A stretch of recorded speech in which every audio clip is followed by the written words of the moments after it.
अगर आप लोगों को भी अपने काम को टालने की आदत है तो आज मैं आपको एक ऐसी स्टोरी बताऊंगा जिसे सुनकर आप लोग अपने काम को टालना छोड़ देंगे और अपने काम में निरंतर लग जाएंगे। तो कहानी है एक 65 साल बूढ़े दादा की और 17 साल उनके पोते की। पोता जो है शहर में पढ़ाई करता था। शहर में पढ़ाई कंप्लीट होने के बाद वो गांव गया और गांव जाने के बाद वो अपने दादा के साथ बाग में घूमा, खेत में घूमा। और दोनों लोग खेत में काम करने के लिए जाते हैं तो दादाजी कहते हैं चलो इस खेत को बुआई के लिए हम दोनों लोग निश्चय करते हैं कि कौन कितना जल्दी इस खेत की बुआई कर लेता है। तो लड़के ने भी हाँ कह दिया और दोनों लोगों ने खेत की ज़मीन का आधा हिस्सा बांट लिया और अपना अपना काम शुरू कर दिया। सबसे पहले दादाजी ने कहा कि चलो इसकी जुताई करते हैं, मतलब इसे खोदते हैं। तो दोनों लोग काम करना शुरू कर दिए। दादाजी खेत को खोदने लगे तो वो लड़का भी खोदने लगा।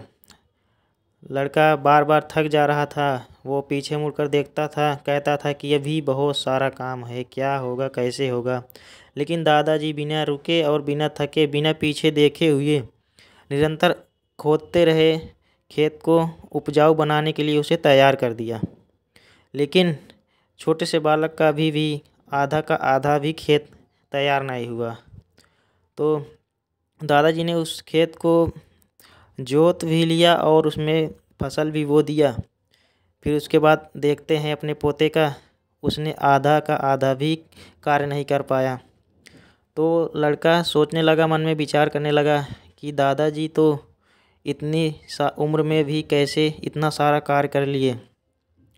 आखिरी में उस छोटे लड़के ने अपने दादाजी के पास गया और बोला, दादाजी आप ये कैसे कर लिए? दादाजी आप इतने उम्र के हो गए हैं फिर भी आपने ये कार्य कैसे कर लिया?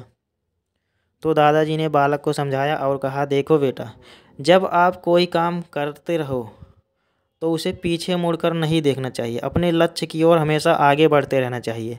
अगर पीछे मुड़कर देखोगे तो ये मन है जो है बहाने बनाने लगता है। यदि अपने कार्य को करते रहोगे, पीछे मुड़कर देखते रहोगे तो ये मन बहाने बनाने लगता है। इससे मेरा मन मंद हो जाता है और मेरा मन बहाने बनाने लगता है, उस काम को करने में आदी होने लगता है जो तुमने किया।